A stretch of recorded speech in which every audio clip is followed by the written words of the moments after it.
हरे कृष्णा। आप सबका स्वागत है आज की अश्विन मास कथा श्रृंखला में। आज है अश्विन मास के शुक्ल पक्ष की प्रतिपदा तिथि, यानी कि शारदीय नवरात्रि का पहला दिन। आप सबको नवरात्रि पर्व की बहुत सारी शुभकामनाएं। इस समय हम अश्विन मास की कथा श्रृंखला में गरुड़ पुराण से एक मृतक जीव की क्या गति होती है, किस प्रकार उसे यमदूत यमपुरी लेकर जाते हैं, उसकी कथा का श्रवण कर रहे हैं। और आज हम हमारे इसी अश्विन मास कथा श्रृंखला के अंतर्गत इसी अध्याय को आगे बढ़ाएंगे। आइए आज की अश्विन मास कथा आरंभ करते हैं।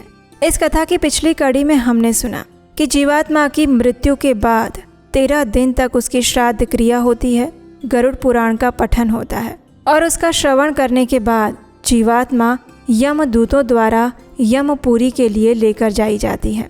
और इस कथा की पिछली कड़ी में हमने इस यमपुरी तक जाने की 5 महीने की यात्रा को सुना था। आइए अब आज सुनते हैं कि छठे महीने में जीवात्मा कहाँ पहुँचती है।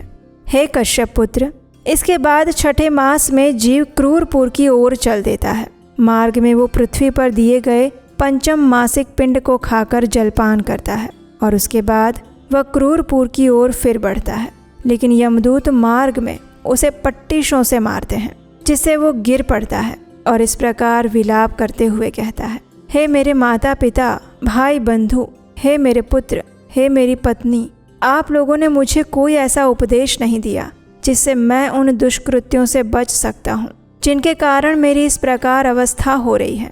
इस प्रकार विलाप करते हुए उस जीव से यमदूत कहते हैं, अरे मूर्ख, तेरी माता कहाँ है, कहाँ पिता है, कहाँ स्त्री है, कहाँ पुत्र है और कहाँ तेरा मित्र है। तू अकेला ही चलते हुए इस मार्ग में अपने द्वारा किए गए दुष्कृत्यों के फल का उपभोग कर रहा है। हे मूर्ख, तू जान ले, इस मार्ग में चलने वाले लोगों को दूसरे की शक्ति का आश्रय करना व्यर्थ है। परलोक में जाने के लिए पराये आश्रय की आवश्यकता नहीं होती है।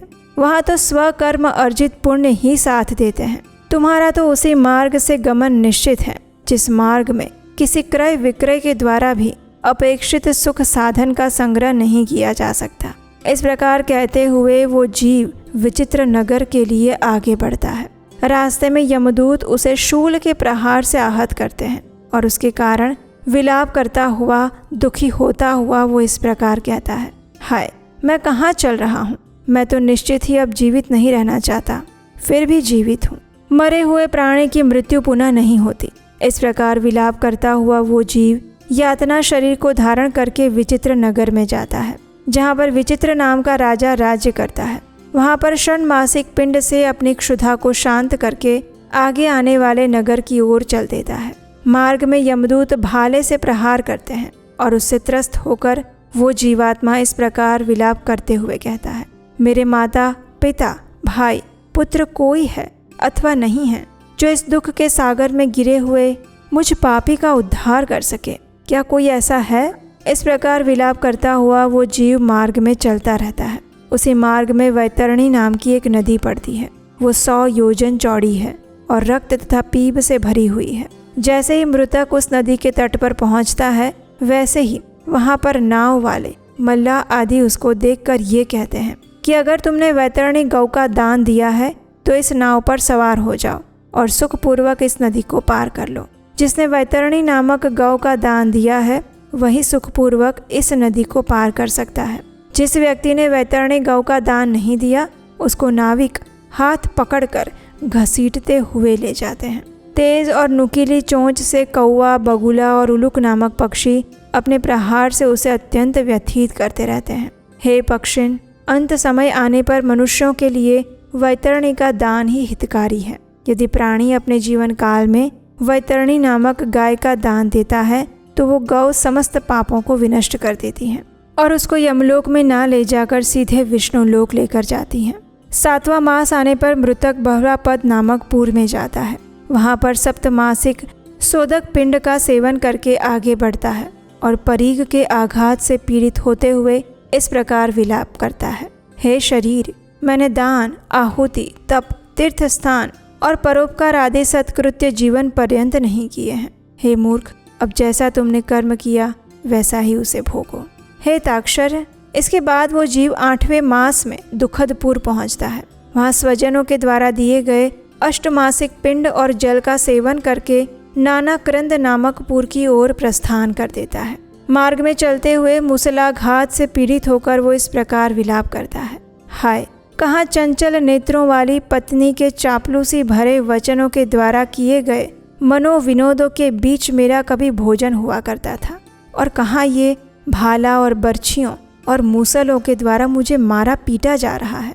इस प्रकार विलाप करता हुआ वो जीव 9वें मास में नानाक्रंदपुर पहुंचता है। उसके बाद 9वें मास में पुत्र द्वारा दिए गए पिंड का भोजन करके वो नाना प्रकार का विलाप करता रहता है, और फिर यमदूत 10वें मास में उसे सुतप्त भवन में ले जाते हैं। मार्ग में वे उसको हल से मारते और पीटते हैं, और उससे आहत होकर वो जीव इस प्रकार कहता है, हाय, कहाँ पुत्रों के कोमल कोमल हाथों से मेरे पैर दबाए जाते थे, और कहाँ आज इन यमदूतों के वज्र के समान कठोर हाथों से पैर पकड़कर मुझे निर्दयतापूर्वक घसीटा जा रहा है। इस प्रकार विलाप करता हुआ 10वें मास में वहीं पर पिंड और जल का उपभोग करके वो जीव पुनः आगे की ओर सरकने लगता है। 11वां मास पूर्ण होते ही वो रौद्रपुर पहुंच जाता है। मार्ग में यमदूत जैसे ही उसकी पीठ पर प्रहार करते हैं, वो चिल्लाते हुए बोलता है, हाय, कहाँ मैं रुई से बने हुए अत्यंत कोमल गद्दे पर लेटकर प्रतिक्षण करवटें बदलता था, और कहाँ आज यमदूतों के हाथों से निर्दयतापूर्वक मारा जा रहा हूँ, और इन लाठियों के प्रहार से कटी पीठ से करवट बदल रहा हूँ। हे द्विज, इस प्रकार विलाप करता हुआ वो जीव पृथ्वी पर दिए गए जल सहित पिंड को खाकर पयोवर्षण नामक नगर की ओर प्रस्थान करता है, और उस रास्ते में यमदूत उसे कुल्हाड़ी से सिर पर प्रहार करते हैं। हताहत होकर विलाप करता हुआ वो इस प्रकार सोचता है, हाय, कहाँ भाइयों के कोमल कोमल हाथों से मेरे सिर पर सुवासित तेल की मालिश होती थी, और कहाँ आज क्रोध से परिपूर्ण यमदूतों के हाथों से मेरे सिर पर कुल्हाड़ियों का प्रहार हो रहा है। इस पयोवर्षण नामक नगर में वह मृतक उनाब्दिक श्राद्ध का दुखपूर्वक उपभोग करता है, और उसके बाद वर्ष बीतते ही वो शीताढ़ नगर की ओर चल पड़ता है। मार्ग में बढ़ते हुए उस मृतक की जिह्वा को यमदूत छुरी से काट डालते हैं, और इससे दुखित होते हुए वो इस प्रकार विलाप करता है, अरे, कहाँ परस्पर प्रिय वार्तालापों के द्वारा इस जिह्वा के रस माधुर्य की प्रशंसा की जाती थी, कहाँ आज मुख खोलने मात्र पर ही तलवार के समान तीक्ष्ण छुरी आदि के द्वारा मेरी उसी जीवा को काट दिया जा रहा है। इस प्रकार विलाप करते हुए उसी नगरी में वह मृतक वार्षिक पिंडोदक और श्राद्ध में दिए गए अन्य पदार्थों का सेवन करके आगे की ओर बढ़ता है। पिंडज शरीर में प्रविष्ट होकर वो बहुभीति नामक नगर में जाता है। वह मार्ग में अपने पाप का प्रकाशन और स्वयं की निंदा करता है। यमपुरी के इस मार्ग में स्त्री भी इसी प्रकार का विलाप करती है और इसी कष्टों से गुजरती है। इसके बाद वह मृतक अत्यंत निकट ही स्थित यमपुरी में जाता है। वहाँ याम्य लोक 44 योजन में विस्तृत हैं और उसमें श्रवण नामक 13 प्रतिहार हैं।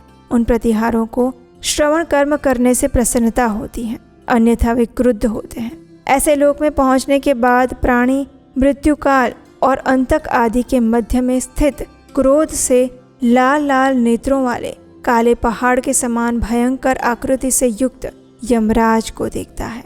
विशाल दांतों से उनका मुखमंडल बड़ा ही भयानक लगता है। उनकी भ्रू भंगिमाएं तनी रहती हैं, जिससे उनकी आकृति भयानक प्रतीत होती है। अत्यंत विकृत मुखाकृतियों से युक्त सैकड़ों व्याधियां उनके चारों ओर से घेरे रहती हैं। उनके एक हाथ में दंड और दूसरे हाथ में भैरव पाश होता है। यमलोक में पहुंचा हुआ जीव यम के द्वारा बताई गई शुभ अशुभ गति को प्राप्त करता है। हे पक्षीराज, जैसा मैंने तुमसे पहले कहा था, उसी प्रकार की पापात्मक गति पापी जीव को प्राप्त होती है। जो लोग छत्र, पादुका और घर का दान देते हैं, जो लोग पुण्य कर्म करते हैं, वे वहां पहुंचकर सौम्य स्वरूप वाले कानों में कुंडल और सिर पर मुकुट धारण किए हुए सुंदर और शोभा संपन्न यमराज जी का दर्शन करते हैं। चूँकि वहां पर जीव को बहुत भूख लगती है, इसलिए एकादशा, द्वादशा, षण्मास और वार्षिक तिथि पर बहुत से ब्राह्मणों को भोजन करवाना चाहिए। हे खगश्रेष्ठ, जो व्यक्ति पुत्र, पत्नी और अन्य सगे संबंधियों के द्वारा कहे गए उनके स्वार्थ को ही जीवन पर्यंत सिद्ध करता रहता है और अपने स्वयं के परलोक को बनाने के लिए कोई पुण्य कर्म नहीं करता वही अंत में कष्ट प्राप्त करता है।